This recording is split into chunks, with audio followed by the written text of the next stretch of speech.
April 10th, 1912. The RMS Titanic, the crown jewel of the White Star Line, prepared to depart Southampton on her maiden voyage to New York. She was the largest moving object ever built by human hands, a floating city of steel, luxury, and ambition. Newspapers hailed her as practically unsinkable, a phrase that would soon echo in tragedy. Crowds gathered at the docks, waving and cheering as the ship's three massive propellers churned the waters. First-class passengers boarded to marvel at opulent suites and dining rooms fit for royalty, while third-class immigrants clutched tickets representing new beginnings. As she slipped into the English Channel, few could imagine that in just 5 days this grand vessel would lie 2.5 miles beneath the icy Atlantic, and her name would forever be tied to both human achievement and human loss. Inside, the Titanic was a masterpiece of Edwardian elegance. Ornate wood paneling, gilded ceilings, crystal chandeliers, and the now legendary grand staircase welcomed guests into a world of wealth and refinement. The first-class dining saloon could seat over 500, serving elaborate multi-course meals prepared by the finest chefs. There was a heated swimming pool, a squash court, Turkish baths, luxuries unimaginable on most ships of the day. For second-class travelers, comfort rivaled first class on other liners. Even third-class passengers found accommodations far superior to what most immigrants had ever known. Clean cabins, hot meals, and proper ventilation. The myth persists that only the wealthy traveled in style, but the reality is that Titanic's designers sought to impress every paying customer. Yet beneath the beauty lay a hidden vulnerability. Watertight compartments that could not withstand the kind of damage fate was about to deliver. At the helm stood Captain Edward John Smith, a seasoned mariner nearing retirement. Smith was respected, admired, and considered one of the safest captains afloat. On the bridge with him were officers trained in the latest navigation techniques, managing a ship believed by many to be invincible. That confidence, however, was bolstered by a misunderstanding. Titanic was not truly unsinkable, but her advanced design led some to believe she could survive any mishap. In the days before the collision, wireless operators were flooded with personal messages from passengers, causing iceberg warnings to be delayed or overlooked. The myth says no warnings came at all, but in truth, 6 separate messages were received on April 14th. Still, Titanic pressed on at nearly full speed through waters known for icebergs, an act that would later be questioned as one of the great maritime gambles of history. That Sunday night, the sea was eerily calm, the moon absent, and the horizon blending into darkness. Icebergs had been sighted in the area by other ships, and several sent warnings via wireless telegraph. The Californian, just 20 miles away, reported being stopped by a field of ice. Yet, Titanic's crew, confident in their ship, maintained speed, believing the night lookouts would spot any danger in time. The myth says the iceberg appeared without warning, but the truth is that warnings were there, just not treated with the urgency they deserved. With no binoculars in the crow's nest, lookouts Frederick Fleet and Reginald Lee relied solely on their eyes. At 11:39 p.m., Fleet rang the bell 3 times and shouted the chilling words, "Iceberg, right ahead." In that moment, the fate of more than 2,200 souls hung in the balance. First Officer William Murdoch ordered hard a starboard and reversed the engines, attempting to steer around the looming ice. The maneuver was almost successful, but the iceberg's jagged edge scraped along Titanic's starboard side for 300 feet, Popular belief paints this as a massive gash, but modern research shows the steel plates were punctured in a series of small openings, each allowing seawater to flood in. 5 watertight compartments were breached. Titanic was designed to stay afloat, with up to 4 flooded.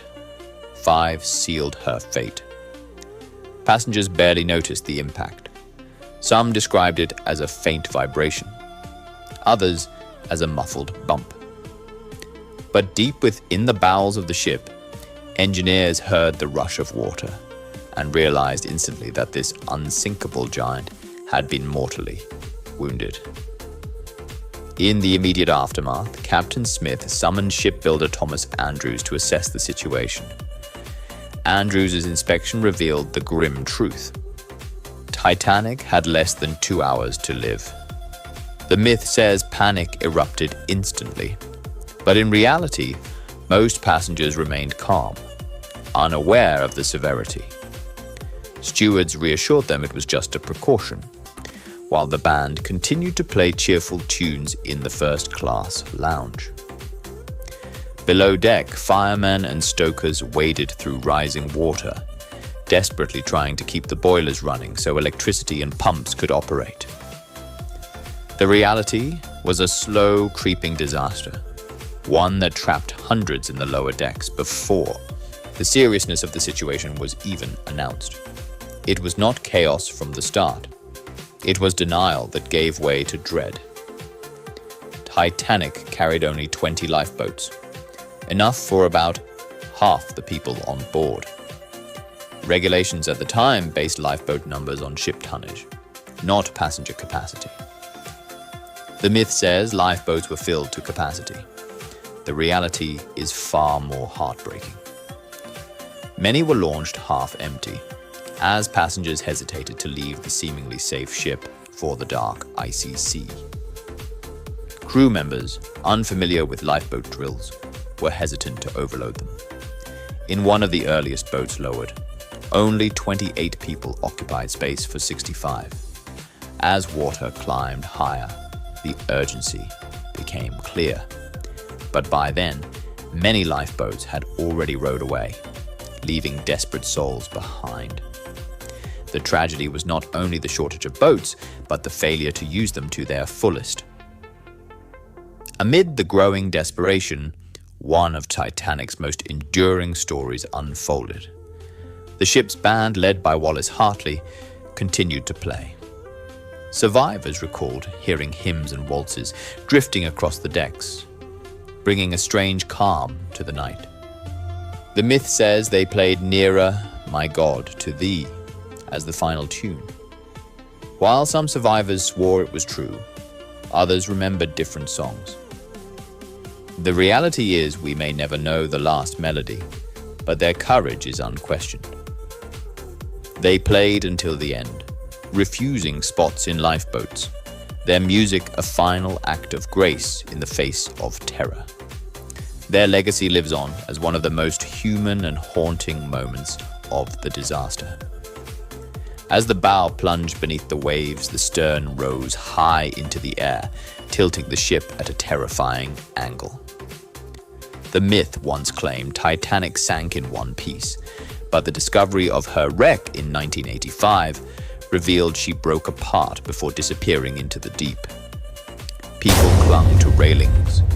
Others jumped into the freezing water, where survival time was measured in minutes. The roar of the ship's final plunge was followed by an eerie silence, broken only by cries in the darkness. Out of more than 1,500 people left in the water, only a handful were pulled into lifeboats. The rest succumbed to the Atlantic's icy grip under a starlit sky. In the early hours of April 15th, the RMS Carpathia arrived, rescuing just over 700 survivors. They were cold, shocked, and forever changed. Myths about the disaster began almost immediately. That the ship had been racing for a record, that warnings never came, that she was truly unsinkable. The reality is more complex, a blend of human error, outdated safety regulations and misplaced faith in technology. The Titanic's sinking led to sweeping maritime reforms, 24-hour radio watches, enough lifeboats for all, and international ice patrols. Today, her story is both a cautionary tale and a testament to courage, sacrifice, and the enduring need to separate fact from fiction. If you enjoyed this journey through history, or learned something new about the Titanic's myths and realities, don't forget to like this video, subscribe to our channel, and share it with others who love uncovering the truth. Your support helps us bring more stories like this to life. Thank you for watching, and until next time, stay curious, stay informed, and most importantly, stay safe.